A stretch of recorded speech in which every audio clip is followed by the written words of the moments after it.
Joining me are the co-chair of the work group, Marcus Kettler, and work group members Jeff Block and Linda McCann. They are three of the experts who led this update. It covers bone imaging, new therapies, management of calcium and phosphate, and PTH lowering.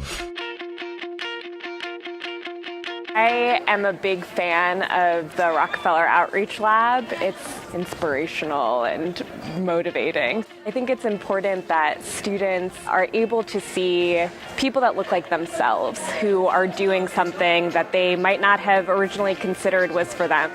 Lab Out Loud is bringing science to life, and all of the different things, like tonight was about failing better and learning to deal with failure and learning how failure is actually incredibly important in the process of doing science.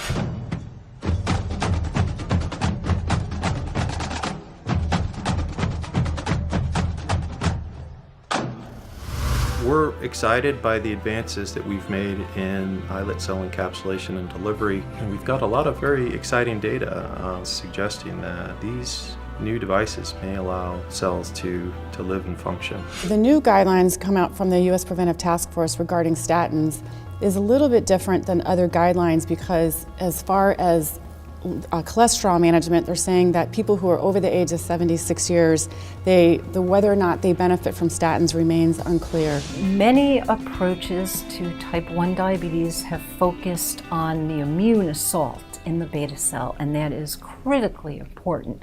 But another aspect has to do with how robust the beta cell is. I was tasked with trying to come up with meaningful changes that one can make to help in the care of dialysis patients. And I think the big ones that sort of came up is taking care of patients during transitions of care, making sure that they're assessed as soon as they get out of the hospital, making sure their medications are right and what you think they are. Checking out people who have diabetes in particular, looking at their feet, making sure they don't have any wounds, making sure patients have advanced directives and that they actually know what that means.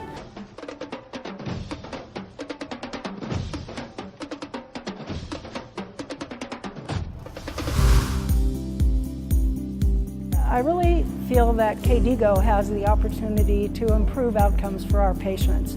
It allows us to look at the science of bone and mineral disease and other issues that affect kidney patients, and it allows us to come up with guidelines that can be utilized throughout the world. When we do similar therapies throughout the world, that gives us the opportunity to see how well those therapies work. And by doing that, we can fine-tune the therapies that we use to improve our patient outcomes. So it's critical that we have this international collaboration, and KDIGO does that for us.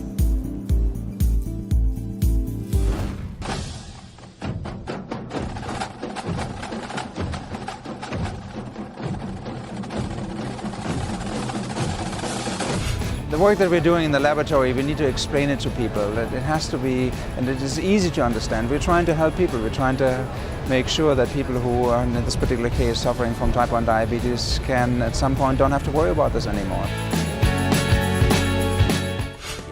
And if you have mild asymptomatic hypocalcemia, especially associated with the cinacalcet treatment, you can probably better leave it than supplement.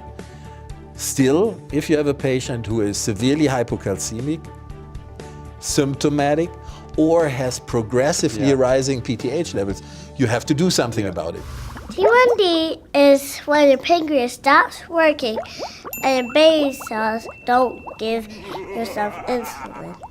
When I grow up, I would make a machine that kills everything that kills the beta cells and gives you new beta cells that work. But I need a lot of beta cells.